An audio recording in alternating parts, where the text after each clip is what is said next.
예를 들면 가장 기본이 사주예요. 사주는 인간이 만들어낼 수 있을까요? 만들어낼 수 있을까요? 나이 헛먹었네 다들. 만들 수 있어요. 어떻게 만들까요? 제가 이번에 애 태어날 때 시사주 다 맞춰서 애 태어났죠. 그렇죠. 수술해서 만들 수가 있어요 현자들은. 그럼 관상은요? 성형수술 말고요. 잔머리 쓰지 말고요. 만들 수 있을까요? 어떻게 만들 건데요? 내가 이렇게 생겼어요. 이렇게 생겼는데 내 후손만은 카사노바를 만들고 싶다, 날라리를 만들고 싶다 하면 어떻게든 돈을 많이 버세요. 돈을 많이 벌어야지 내가 내 후손을 잘 만들 수가 있어요. 그리고 아주 이쁜 여자, 아주 잘생긴 남자하고 결혼하세요. 그럼 그 중에 한 명은 카사노바가 나올 거예요. 그렇게 만드는 거예요. 이해 가시겠죠? 그럼 손금은요? 이게 가장 어려워요. 손금이. 그러면서도 가장 쉽고 가장 돈이 안 들어가요. 이 손금이. 손금 만들어내는 게. 제가 재복선이 없는 분이 저한테 오면 제가 손금을 만들어줘요. 이 타고난 걸 말하는 거예요. 타고난 손금만은 바꿀 수가 없어요. 내가 성장해 가면서 내 노력 여하에 따라서 바꿀 수 있는 게 바로 이 손금이거든요. 그리고 손금은 하루아침에 확 변해버려요. 내가 돈이 많을 때는 갑자기 손금에 재복선이 확 일어나요. 그리고 내가 갑자기 경매가 들어오고 쫄딱 망할 때는 갑자기 손금이 싹 없어져요. 재복선이. 그 정도로 손금이 무서운 거예요. 재복선이 어떤 거 아세요? 그건 나중에 손금에 대해서. 왜냐하면 저는 유교 약사생불사 신도나 그 다음에 제 제자들을 완전히 도사로 만들 거거든요. 제가 갖고 있는 이상이에요. 왜? 사기를 안 당하려면 손금도 알고 간상도 알고 다 알아야 될 거 아니에요. 그래서 제가 다 가르쳐 버릴게요. 이러면은 조물주가 환장할 거예요 저한테. 왜? 다 도사를 만들어 놨기 때문에 조물주가 만들어 놓은 세상이 다 어긋나기 시작할 거예요. 저는 세상을 다 어긋나게 만들어서 다시 도사들이 하나가 됐을 때 순행하는 세상을 이렇게 만들 거예요. 그 세상을 위해서 나온 거예요. 그런데 여기서 가장 중요한 게 이것도 자연적으로 어렵고 관상도 자연적으로 어렵고 손금도 자연적으로 어려워요. 그런데 자연적으로 어렵지 않은 게 딱 한 가지가 있어요. 그게 뭘까요? 그게 바로 성명학이에요.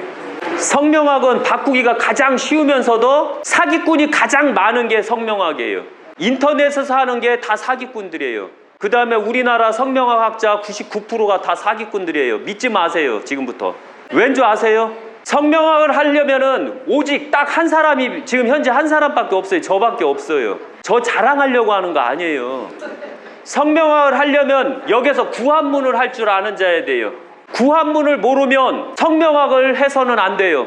그럼 구한문이 뭘까요? 이 구자가 옛날 한문이 아니에요. 저한테 일반 상식으로 도전했다가는 다 깨질게요. 공자님 함자가 어떻게 되시는지 아셔요? 공자님 본명이 공구셔요. 그래서 바로 구한문이라는 것은 바로 공자께서 공자만이 풀이했던 한문법이라는 거예요. 2000년대의 새로운 시는 바로 구한문을 하는 자에서 나오는 거예요. 제가 도인 때 이걸 구한문을 깨우쳤거든요. 그때 제가 딱 구한문을 깨우친 다음에 이제부터 내가 신이다 라고 했거든요. 이제 2000년대의 새로운 이룩으로 가는 시대, 그 시대에 신이다 라고 깨우치게 됐거든요. 내가 신이었기 때문에 저는 엄청난 비기를 많이 가져야 돼요. 그래서 엄청나게 공부를 많이 하고 엄청나게 경험 속에서 깨우침을 얻게 됐던 게 바로 이 구한문 때문에 그런 거예요. 이 구한문. 그런데 구한문이 과연 무엇이냐 이거죠. 이제 성명하는 사람들 쥐나게 되는 거예요. 예를 들면 함자가 어떻게 되시죠? 저한테 풀이했던 분 말고 함자. 상거. 이 상거. 상이 무슨 상자 쓰죠? 상. 고는요? 인걸. 무슨 뜻일까요? 한문법으로 풀이를 한다면 여러 사람을 인도해 나간다라는 뜻이에요. 그런데 구한문법으로 풀이한다면 이렇게 풀이해요. 친구 따라 강남 갈 정도로 대인관계가 좋고 사람들하고 어울림이 좋은 사람이 인도활동, 호구다. 남 좋은 일을 엄청나게 많이 하면서 내 거는 제대로 못 챙겨나가는 헛똑똑이면서도 내 가족을 못 챙기면서도 불구하고 내 주변을 막 도와나간다는 겨. 그러면 배우자가 환장하겠죠. 예. 박수 치다. 이게 바로 구한문으로 풀이하는 거예요. 구한문은 바로 이런 식으로 성명학을 풀이해 나가는 거예요. 그 다음에 또 성함이 어떻게 되시죠? 박방천, 방은 밑광자의 방천. 여기서 엄청 무서운 이름을 갖게 됐어요. 빛광자의 하늘천은 어떻게 풀이할까요? 그런데 일반 한문으로 풀이하면 하늘에 떠 있는 태양이다라는 뜻으로 풀이해요.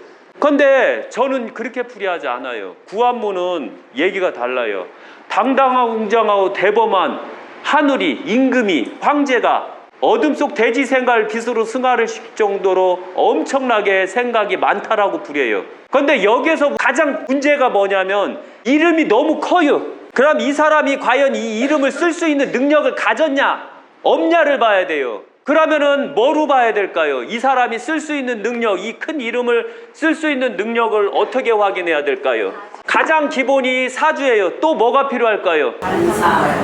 관상이 아니에요. 그때는 뭐가 필요할까요? 합주기도 임금이 되는 거예요. 이해 가시겠어요? 이때 풍수를 봐야 돼요. 그 사람이 과연 기를 받고 태어났느냐, 기를 안 받고 태어났느냐를 풍수를 통해서 확인해 줘야 돼요. 그 다음에 보는 게 바로 사주예요. 무슨 뜻이죠? 예생, 돼지띠에 몇 시에 태어났을까요? 몇 시에 태어났죠? 오전 10시. 그러면 써도 돼요. 왜 써도 되냐면 돼지띠가 아침 10시에 태어났다. 오전 10시. 그러면 돼지띠가 오전 10시에 태어나면 이 돼지는 어떤 돼지일까요? 아침을 먹고 배가 엄청 고픈 시간이에요. 새참 딱 끝나고 이제 또 밥 먹을 때를 기다리는 시간이에요. 그럼 힘이 넘치지요. 꿀꿀꿀꿀꿀꿀 하면서 그 짬바보기를 기다리는 시간. 그럼 욕심이 엄청나게 많다는 뜻이에요. 이 자체가. 그래서 욕심사주라는 얘기예요. 이때는. 그리고 나머지는 사주를 더 정확하게 해서 신강이냐 신약이냐를 따져야 되는데 여기서 바로 신강이어야 돼요. 신강사주만 바로 빛광자의 하늘천을 쓸 수가 있어요. 그렇지 않으면 쓸 수가 없어요. 이름이 어떻게 되죠, 그분이? 남편이에요. 현재 어떤 일을 하고 계시나요? 쉬고 있어요. 쉬고 있어요. 이름이 쓰면 안 돼요. 왜냐면은 이름을 쓸 때 그 크기가 있거든요. 내 운명이 약했을 거예요. 사주를 더 정확하게 봤을 때. 그래도 이름이 좋고 그 다음에 사주가 좋기 때문에 그 이름은 써도 돼요. 부담이 없으니까. 힘이 넘치는 사주예요. 그 다음에 또 한 분만 더 할게요. 성함이요? 윤기요. 바둑기자. 바둑기요? 예, 예. 바둑기에 구수록자요. 구소록이요. 이분은 배우자덕이 없어요. 월급쟁이를 만나면 배우자덕이 있으나 월급쟁이를 안 만나면 배우자덕이 없어요. 왜냐하면 바둑기에다가 그 다음에 구소록을 쓴다고 했어요. 이것은 그 무슨 뜻이냐면 저기 옥을 바둑처럼 동그랗게 깎았다는 뜻이에요. 그래서 어떤 면에서는 보석을 뜻하고 화폐를 뜻하는 거거든요. 그런데 구한문법 풀이에서는 뭐라고 풀이하냐면은 바둑기는 잔머리가 좋은 사람, 81수리를 움직여 나갈 정도로 지략이 있는 사람, 그 다음에 구소록은 배우자덕이 있으면 비싼 욕심, 배우자덕이 없으면 싼 욕심을 갖는다는 뜻이에요. 여기서 구한문의 핵심이 있어요. 구소록을 찜질방에 갔더니 찜질방에서 1,000원짜리로 사용하고 있어요. 그런데 어떤 사람한테 갔더니 이걸 세공을 싸게 갖고 그 금 세공하는 데나 이런 데 가서 딱 했더니 금은 보석방에 1,000만 원짜리 하는 보석으로 만들어 놨어요. 누구한테 가느냐에 따라서 1,000원짜리가 되느냐 1,000만 원짜리가 되느냐가 바로 구술옥자나 구술자, 이 옥경이나 뭐 이런 자가 다 거기에 해당이 돼요. 그러니까 배우자덕이 있으면 비싼 욕심, 배우자덕이 없으면 싼 욕심을 가진 자가 한 집안을 매겨 살리기 위해서 복이 지지리도 없다는 얘기예요. 여자로서는 집안을 매겨 살린다는 뜻이에요. 그런 자가 잔머리를 엄청나게 굴리면서 머리 회전이 엄청나게 빠르게 열심히 노력해서 집안을 매겨 살린다라는 뜻이에요. 그래서 저분한테 결혼하면 남자들은 놀고 먹어도 돼요. 그래서 공무원하고 결혼하시면 저분은 땡 잡은 거예요. 그만치? 예, 결혼했어요. 그러면 땡 잡은 거예요. 왜냐하면 구소록자가 들어간다던가 옥경자가 들어간다던가 이러면 무조건 공무원하고 결혼시켜야 돼요. 아셨죠? 이것은 바로 성명학에서 구한문을 못하면 성명학을 하면 안 된다라는 걸 제가 가르쳐 드리는 거예요. 제가 오늘 그 성명학 하는 사람들한테 죄송하지만 사기를 안 치면 저한테 안 당해요. 그런데 사기를 그동안 쳤으면 저한테 당해요. 예를 들면 저한테 상담받으러 오는 분들 보면 거의 한 80%는 개명한 사람들 80%는 다시 개명하라고 해줘요. 제가 왜? 이름이 잘못됐기 때문에 그런 거예요. 왜? 구한문을 잘 모르는 자가 안타깝게도 성명학을 했기 때문에 제가 이렇게 말하는 거예요. 그래서 구한문을 모르면 성명학을 하지 말라. 이해 가시겠죠? 그런데 더 재밌는 건 이 프로가 나간 다음에 성명학 하시는 분이 자기가 또 구한문 한다라고 또 쇼를 하게 될 거예요. 그런데 더 재밌는 게 있어요. 구한문은 어떤 사람만 갖고 있다고요? 이건 공자 후손만 갖고 있을 수 있어요. 왜? 공국거니까요. 이해 가시겠어요? 저는 어떠한 불경도 다시 해독할 수 있고 어떠한 경서도 다시 해독할 수 있어요. 원효대사가 다시 해독했던 것처럼. 왜? 구한문법으로 해석하면 돼요. 성명학을 하면 현재 나타나는 게 얼마나 우리가 잘못됐는지에 대해서 알게 돼요. 그 다음에 사주. 제가 아까 사주를 물어봤죠. 사주가 음이냐 양이냐를 먼저 무조건 따져야 돼요. 손을 한번 들어봐 주시겠어요? 사주 말씀해 주시고. 무슨 띠예요? 몇 시에 태어났죠? 첫째가 제가 제 유튜브 상에 보면 12간지 풀이하는 방법 보셨어요? 쥐띠가 아침에 태어나면 양시일까요? 음시일까요? 쥐띠인데요? 음이에요. 그런데 쥐가 밤에 열심히 일했어요. 아침에 어떻게 될까요? 쉬어야죠. 그럼 저분하고는 며느리가 딱 들어올 때 시집 장가 보내야 되겠어요? 안 보내야 되겠어요? 보내면 안 되잖아요. 게을러 갖고. 이게 바로 이 12간지로 보는 그 부지런하냐 게을르냐를 보는 방법에 이게. 이해 가시겠어요? 또 한 분 손 들어 보시고. 무슨 뜻이죠? 네, 저는 호랑이띠. 몇 시에 태어나셨죠? 아침 7시에 사는 새라고. 그러면 호랑이 띠면 아침 7시에 태어났다면 양띠일까요? 음띠일까요? 호랑이가 저녁에 움직일까요? 낮에 움직일까요? 밤에 움직이죠? 밤에 움직이면 아침 7시에 딱 태어났으면 어때요? 저분하고 시집가는 여자는 골치 아픈겨. 게을러서. 그래서 항시 내가 만신 귀찮고 짜증나는 거예요. 근데 이 여자분께서는 그래도 때깔이 좋아요. 근데 남자분은 때깔이 안 좋아요. 또 한 사람 더 할게요. 무슨 띠시죠? 쥐띠요? 몇 시에 태어나셨죠? 저녁 5시 반이요? 무조건 저분이 만약에 20살만 되면 저분 무조건 며느리감으로 잡아드려야 돼요. 그런데 저분은 재밌는 건 뭐냐면 25살 안에 3번 죽을 고비를 넘겨야 돼요. 왜 그럴까요? 이게 사주 보는 방법이 이게 도사되는 방법이에요. 지금 이걸 제가 지금 이렇게 말하는 걸 익히게 되면 내가 도사도 되고 내가 신도 될 수가 있어요. 신 간단하게 될 수 있어요. 왜 그럴까요? 저분이 5시에 태어났어요. 5시에 저분 집에 누가 지키고 있을까요? 예? 그렇죠. 고양이가 지키고 있어요. 고양이는 꼭 집에 들어오는 시간에 오전에 지키고 있고 또 나가기 전에 또 지키고 있어요. 저녁 정도에. 왜? 잡아먹기가 가장 쉬우니까. 그래서 저분은 바로 3번 죽을 고비를 넘겨야지만 사는 거예요. 그래서 바로 이런 식으로 보는 거예요. 그런데 호랑이가 5시에 딱 태어났어요. 오후. 그럼 죽을 고비가 있을까요? 없을까요? 없죠. 왜 없을까요? 고양이가 지키고 있을까요? 잡아먹으려고? 안 되죠. 그래서 바로 쥐는 천적이 좋아하는 음식이거든요. 그래서 바로 쥐를 잡아먹을 수가 있었기 때문에 그래서 쥐띠는 무조건 오전 5시와 오후 5시에 태어나는 걸 경계를 해야 돼요. 그럼 염주 하나 드리는 거. 닭은 언제 태어나면 안 될까요?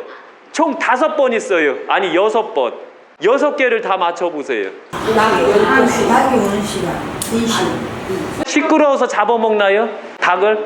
1년을 생각하셔야 돼요. 여기 신도들은 이미 알고 있는데 여기 다 후루꾸요 신도들. 또 복날 나왔어요. 초복, 중복, 말복 2개 잡았죠.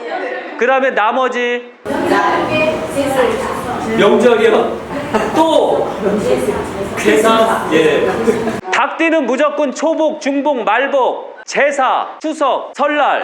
하나 더 빠졌네요. 하나가 더 있는데. 예, 사이 오는 날.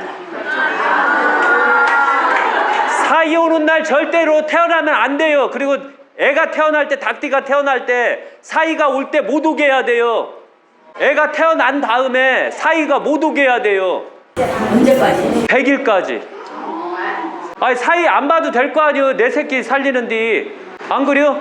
그래서 이것만 정확하게 알아도 바로 운명을 정확하게 볼 수가 있어요. 그래서 닭띠들은 꼭 초복 때, 중복 때, 말복 때, 추석, 설날, 그 다음에 제사일 때, 그 다음에 사이가 왔을 때 꼭 7개를 정확하게 닭띠들은 꼭 확인해야 돼요. 그럼 개띠는요? 어떤 분이 유튜브에 개를 먹어도 되나요? 묻더라고요. 이 사람은 저를 비꼬 온 거예요. 네가 신인데 어떻게 말하나 보자. 네가 절인데 어떻게 말하나 보자. 비꼬 온 겨. 그래서 제가 글을 딱 썼어요. 초복, 중복, 말복 땐 먹어도 됩니다. 그리고 병자가 있을 땐 먹어도 됩니다. 그 외에 먹으면 안 됩니다. 예를 들면 절에서 고기를 먹어라, 고기를 먹지 말라 한 것도 바로 달마대사께서 말씀하시기를 수행함에 있어서 몸이 골골하고 약한 자는 고기를 먹어라. 그러나 그렇지 아니한 자는 고기를 먹지 마라. 이렇게 말씀하셨어요. 이해 가시겠죠? 그래서 바로 성명학을 할 때는 가장 기본이 구한문도 중요하지만 사주가 중요해요. 성명학을 하는 데 있어서 가장 중요한 게 있어서 그런 거예요.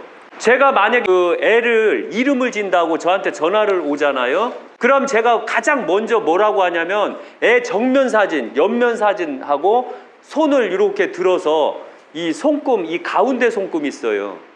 이 손금을 찍고 그 다음에 손판을 찍어서 보내달라고 그래요. 왜? 그 타고난 인생을 알아야 돼요. 사주보다도 더 명확하게 나오는 게 전생 인생은 전생을 볼 때는 관상으로 보는 거거든요. 전생을 볼 때는.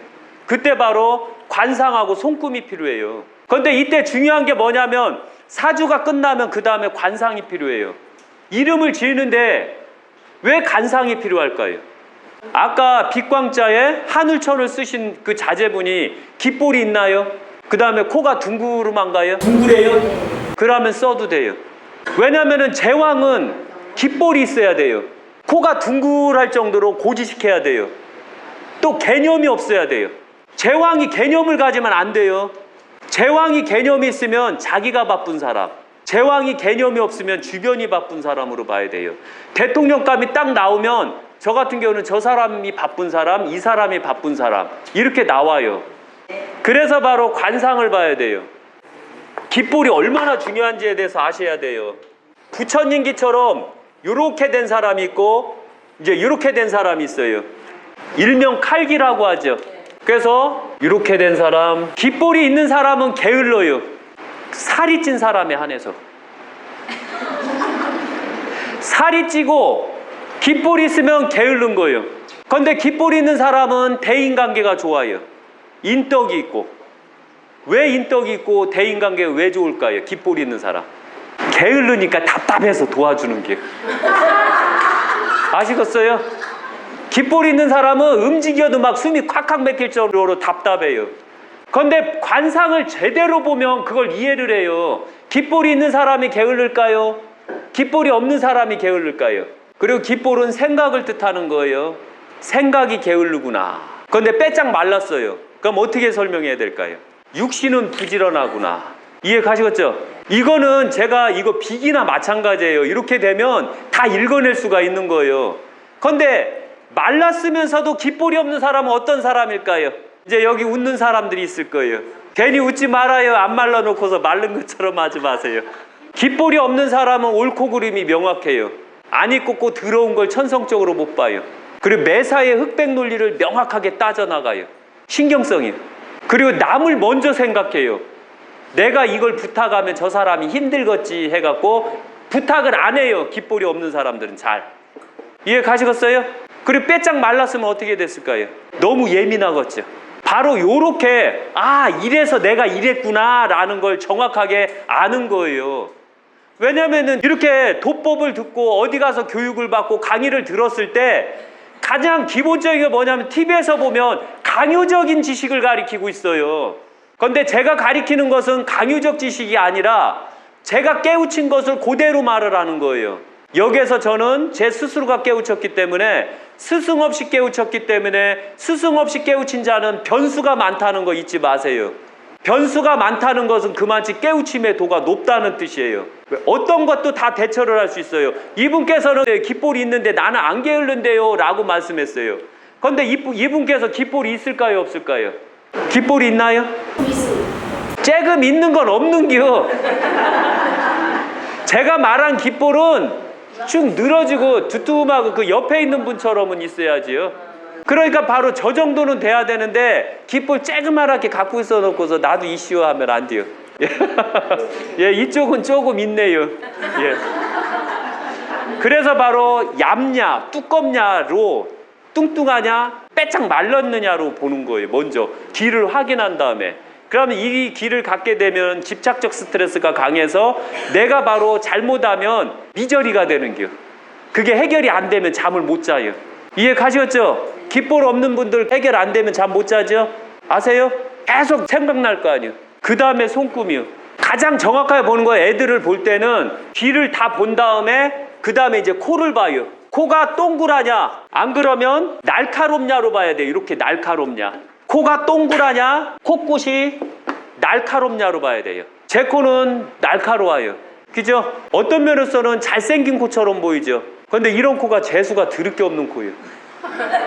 코는 미끈하면서도 조롱박코처럼 끄트머리가 둥글뭉글한 게 최고 좋은 거예요. 그러면서도 코 미가 정확하게 높으면서도 윤곽이씨 내려간 걸 최고로 쳐줘요. 그리고 앞이 둥그러면서도 뭉퉁한 걸 최고로 쳐줘요. 그리고 꼭 조롱박처럼 생겨야 돼요. 그런 코를 가졌냐 저처럼 코끝이 날카롭냐 이걸 봐야 돼요.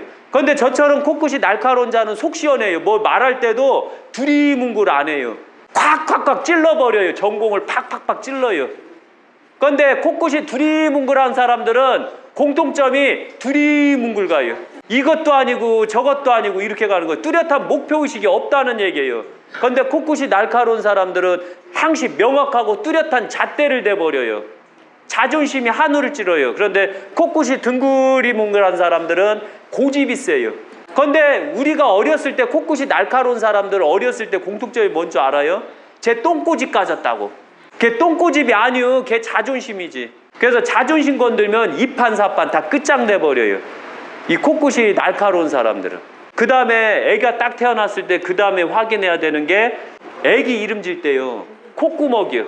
콧구멍이 들창코냐 콧구멍이 보이냐 안 보이냐 이 차이로 보는 거예요. 콧구멍이 환히 들여다보면 어떻게 되는 줄 아셔요? 어떤 사람 같아요? 콧구멍이 환히 들여댄 사람은 기분 좋으면 간쓸게 다 빼주고 소갈이 없는 사람, 철부지, 애기와 같은 사람, 돈 씀씀이가 엄청나게 세푼 사람. 그래서 결혼을 시킬 때 콧구멍이 큰 사람은 주의하셔요. 돈 나갈 때 왕창 나가요. 그래서 바로 콧구멍이 큰 사람은 제복이 나가요. 왜? 이게 뭐냐면 콧구멍이 문이기 때문에 그런 거예요. 문이 훤히 드러났잖아요. 그런데 콧구멍이 훤히 드러났는데 잘 먹고 잘 사는 사람이 있어요. 그때 바로 인중에 점이 하나 딱 있어요. 이 점은 무슨 역할을 할까요? 수문장 역할을 해요. 이 문지기 역할을 해요. 그래서 이 콧구멍이 훤히 드러나 있고 돈을 많이 버는 사람 있죠. 그런 사람일수록 여기 코에 점이 꼭 하나가 있어요. 그런데 이 꼬리선에 점 있는 건 안 돼요. 이거는 바람기선이라고 하는 거예요. 일부러 찍는 것도 괜찮지 않아요? 그렇죠. 일부러 찍게 만들어요. 돈 안 나가게 하기 위해서. 그런데 더 정확한 건 점이 나야 돼요. 그래서 점이 있을 때 아무리 커도 제가 빼지 말라고 그래요. 그거 빼면 다 망하니까. 이걸 확인하는 거예요. 귀하고 코를 확인한 다음에 이름을 짓는 거예요. 이름을 짓는데 지금 확인한 것만 봐도 사주하고 확인했죠. 그 다음에 지금 관상을 본 거예요. 그 다음에 손금 확인을 해야 돼요. 이름을 질 때 손금에서 보면 가운데 중지를 가장 봐야 돼요. 중지요. 중지가 이렇게 되고 이렇게 후빈 사람이 있고 꼭 우측 손으로 봐야 돼요. 이렇게 후빈 분 계셔요?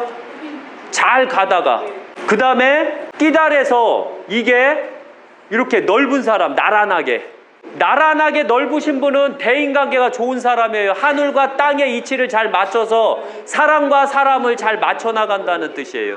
그런데 잘 가다가 이쪽이 후벼진 사람들은 작심삼일 손금들이에요. 근데 더 재밌는 건 천재들이 나오는 손금이에요. 이게 천재의 손금이요. 그 다음에 나란하게 맞춘 손금은 하늘과 땅의 위치, 대인관계가 원만한 사람들이 여기에 있어요. 손금에서 가장 확인할 때 이걸 먼저 중요히 생각해야 돼. 성명학을 할 때는 왜 이걸 중요히 생각하는지를 알아야 돼. 그 다음에 손을 딱 다물었을 때 바퀴 보이는 분 계셔요? 틈새가 있는 분. 틈새가 없는 분들은 돈을 잘 안 쓰려고 노력하는 사람이에요. 근데 틈새가 이렇게 밖으로 벌어지신 분들은 내가 돈을 막 쓰는 겨. 많이 안 벌어도 저렇게 되면 건강으로 돈을 많이 쓰시는 분이에요. 그 다음에 딱 안은 다물어졌는데 이 안쪽 손가락이 시작되는 부분이 뻔히 뚫린 사람들, 이것은 돈만 있으면 내가 주변에서 막 돈을 달라고 그래요. 돈만 있으면 주변 때문에 내가 돈을 쓰는 사람들. 그러니까 바로 요걸 확인해서 이제 성명학을 들어가는 거예요. 그 다음에 손판에 있어요.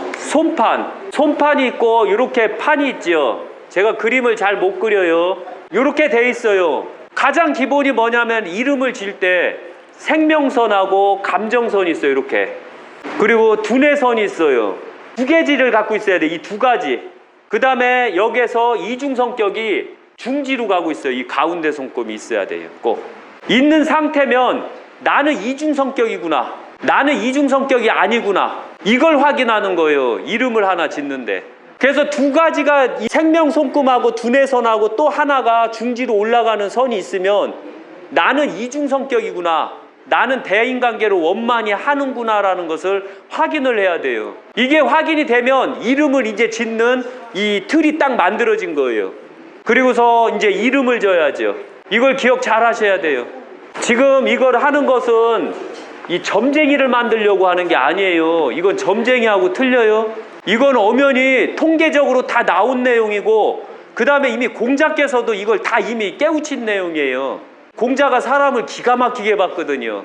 그래서 제자를 받아들일 때도 정확한 자 아니면 함부로 안 받아들였어요. 왜? 뒤통수를 너무 많이 당했거든요. 제자가 많은 많지. 그래서 그 다음부터는 공자를 믿는 자만이 제자로 삼겠다 해갖고 그렇게 만든 거예요. 그 다음에 이제 성명학이 들어가는 거예요. 이때 가장 중요한 게 있어요. 일반 성명학하고 풀이할 때 가장 기본이 바로 필액법이요. 그 다음에 원액법이 있어요.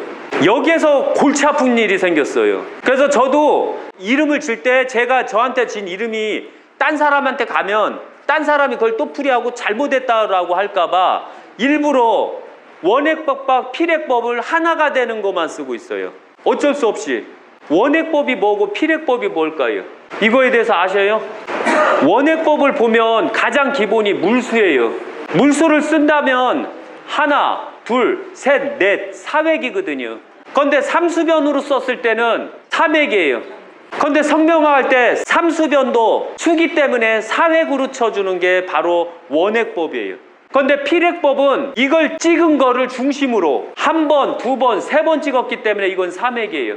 원액법은 물수가 원래 하나, 둘, 셋, 네 개 있기 때문에 무조건 4획으로 들어가요. 강이름수나 뭐 이런 거 있죠. 강자가 들어간데 다 삼수변이 들어가잖아요. 그거를 다 4획으로 풀이하기 때문에 필액법에서는 인정 안 하는 게 있거든요. 필액법은 써진 대로, 찍은 대로만 풀이하는 게 필액법이에요. 그런데 성명화하는 사람들이 이걸 잘 몰라요. 왜? 그들은 책으로 익힌 자잖아요. 저는 그걸 실제 확인한 자고요. 그래서 바로 이 부분에서 문제가 너무 많아요. 그래서 어떻게 갈 것인가 했는데 책에서 보면 다 원액법으로 따져요. 심지어는 어떤 게 있냐면 획수를 따질 때 가장 성명학에서 보면 1, 2, 3, 그 다음에 100. 이거는 1획, 2획, 3획. 여기까지는 다 맞아요. 그런데 5자를 쓰면 여기는 원래 필액법에서는 4획이거든요. 그런데 더 재밌는 건 뭐냐, 원액법으로 들어가면 이건 5획이에요. 그 다음에 6이라는 숫자를 보면 이것은 엄연히 봤을 때 하나, 둘, 셋, 넷, 4획이거든요. 4획. 그런데 원액법으로 들어가면 이걸 6획이라고 그래요. 6이니까 6획이라고 한 거예요. 10은 10획이라고 그래요. 원액법으로 들어가면. 이상하죠? 안 이상해요? 그럼 100이면 100핵이잖아요. 그죠? 근데 더 재밌는 건 뭐냐면 이게 원핵법이 안 맞는다라는 걸 제가 말씀드리기 위해서 이렇게 하는 거예요. 그래서 나중에 내 손자나 손녀나 이름을 지을 때 정확하게 이걸 이해 못하는 자한테는 적으면 안 돼요. 예를 들면 복이 들어오는 성명학이라는 거 아세요? 복도장이라는 거. 어떻게 파는 줄 아세요? 복도장을 팔 때는 획수를 다 확인해서 이렇게 원이 있고 만약에 5가 돼 있어요. 5호를 도장을 파요. 근데 여기에서 내가 필요한 게 뭐냐면 10이에요. 10을 맞춰야 되거든요. 그럼 복도장은 여기다 동그라미를 5개를 더 저게 해주는 거예요. 이렇게. 근데 엄연히 10이 필요했는데 이것은 원래 4핵이거든요. 그럼 6개가 필요하잖아요. 하나, 둘, 셋. 6개가 필요하지, 이렇게. 여기다 엄연히 동그라미를 찍어버렸어요. 도장에다. 그럼 10이 됐잖아요. 바로 여기에서 찍는 거에 따라서 이게 운명이 틀리다라는 걸 알아야 되는데 걔들은 엇박자가 나고 있어요. 일반 성명학 하는 사람들은 엇박자가 나요. 요것 때문에 바로 이 성명학에 문제가 있다는 점이에요.